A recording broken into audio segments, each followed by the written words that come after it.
Tanya berikutnya Ustadz, ini dari seorang yang ragu akan masuk surga Ustadz, sebab masih banyak dosa. Khawatir jika terlalu percaya diri, justru malah terlena dan sombong. Mohon nasihatnya Ustadz jika kita mengalami hal seperti ini Ustadz. Kalau dia terus dalam dosanya, pelanggaran demi pelanggaran dilakukan, lalu dia berangan-angan akan masuk surga, ini salah. Mirip dengan orang kerja di perusahaan, tapi dia terus melakukan pelanggaran, dan dia berharap tidak di PHK. Kan tidak mungkin. Pasti satu waktu akan datang, mungkin bukan cuma SP1, SP2, mungkin akan langsung SP3 atau mungkin di PHK, kan gitu. Kenapa teman-teman harus kita menjerumuskan diri kita pada hal-hal yang merusak nama baik kita? Gak usah gitu kan. Kalau dia memang membuka pintu dosa terus dan dia berangan-angan masuk surga, ini gak mungkin. Karena bentrok dengan sunnatullah, peraturan Allah. Allah mengatakan orang yang beriman dan amal saleh masuk surga. Orang yang maksiat dan membangkang masuk neraka. Gak mungkin orang membangkang ini masuk surga. Kan gitu. Bagaimana bisa dia lakukan pelanggaran, dia berharap ini balasannya? Gak mungkin. Bagaimana bisa dia malas-malasan di kantornya, tidak berprestasi, lalu dia berharap dapat semua full fasilitas? Itu gak mungkin. Kan secara akal sehat gak mungkin. Gitu kan. Tapi kalau si penanya yang dimaksudkan adalah, saya pernah buat dosa banyak Ustaz. Kira-kira saya masih layak gak masuk surga? Tentu saja layak. Tentu saja layak. Terlalu banyak contoh dalam masalah ini. Masih ingat kisah Khuwairik, pendeta Yahudi yang masuk Islam di perang Uhud, yang baru syahadat di waktu duha, masuk ikut perang di Uhud, terbunuh. Belum pernah sujud sekalipun. Dulunya ini Yahudi membenci Islam. Tapi dapat hidayah, dia masuk Islam. Waktu Nabi SAW lihat jenazahnya, kata Nabi SAW, apakah ini orang tadi yang baru syahadat? Kata para sahabat, ya Rasulullah.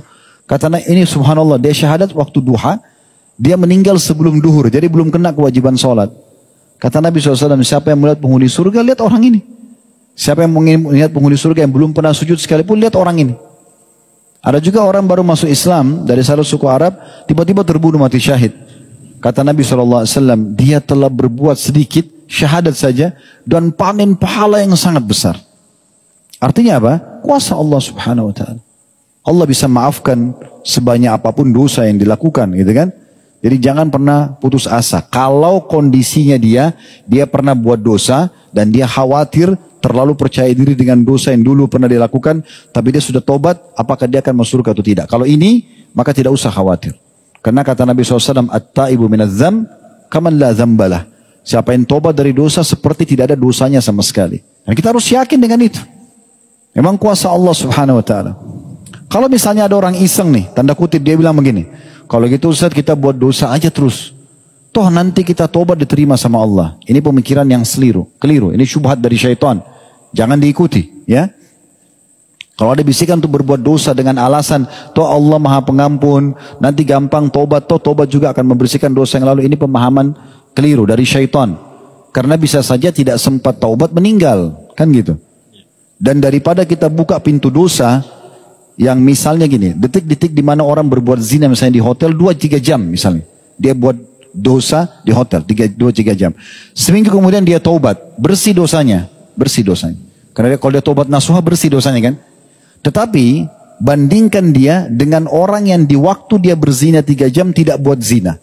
Lagi di majelis taklim, lagi zikir, lagi sedekah, kan dicatat pahala tuh.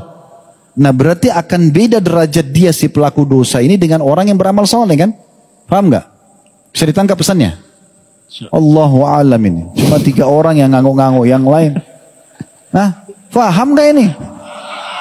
Alhamdulillah, Allah jadi saksi. Saya udah sampaikan.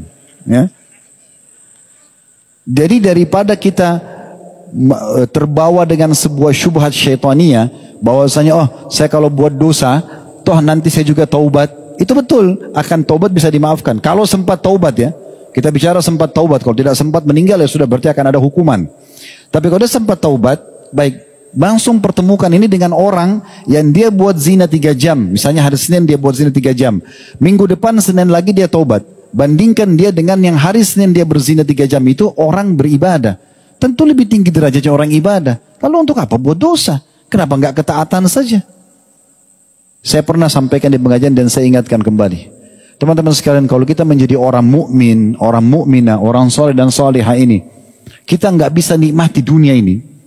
Nggak bisa makan enak, nggak bisa minum, nggak bisa pakai pakaian, nggak bisa punya jabatan, nggak bisa punya harta, nggak bisa biologis, nggak bisa punya anak misalnya. Wajar orang melanggar. Kan gitu. Tapi ini tidak. Antum boleh makan sepuasnya, minum sepuasnya, pakai pakaian yang terindah, cari jabatan tertinggi, kumpulkan harta terbaik. Boleh. Cari pasangan yang paling sempurna, punya anak sekian banyak, silakan. Selama halal. Tak apa-apa. Yang haram itu sedikit, itu aja ditinggalkan. Ingat saya pernah kasih contoh, Allah haramkan babi. Gak boleh kita makan daging babi. Padahal tubuh kita butuh daging kan. Andai saja Allah haramkan semua daging tak boleh. Sapi haram, kambing haram, kelinci, semua tidak boleh. Tapi tubuh kita butuh protein daging. Kan wajar orang melanggar, jadi makan. Ini enggak. Yang diharamkan babi diganti. Sapi, kambing, ayam, kelinci, semua hewan air. Banyak sekali gantinya. Babi ini hanya ujian. Hanya ujiannya saja. Allah kasih kita interaksi biologis. Harus. Sperma harus ketemu sel telur. Ya. Yang paling umum 99% adalah interaksi biologis, kan? 1% mungkin dengan bayi tabung misalnya. Maka ini harus terjadi, kan? Allah tahu itu. Allah ciptakan memang harus ada populasi manusia yang berinteraksi biologis. Untuk membuat itu Allah berikan kita kenikmatan kalau biologis. Supaya orang mau, laki-laki mau tumpahin sperma, perempuan juga mau terima sel telur itu.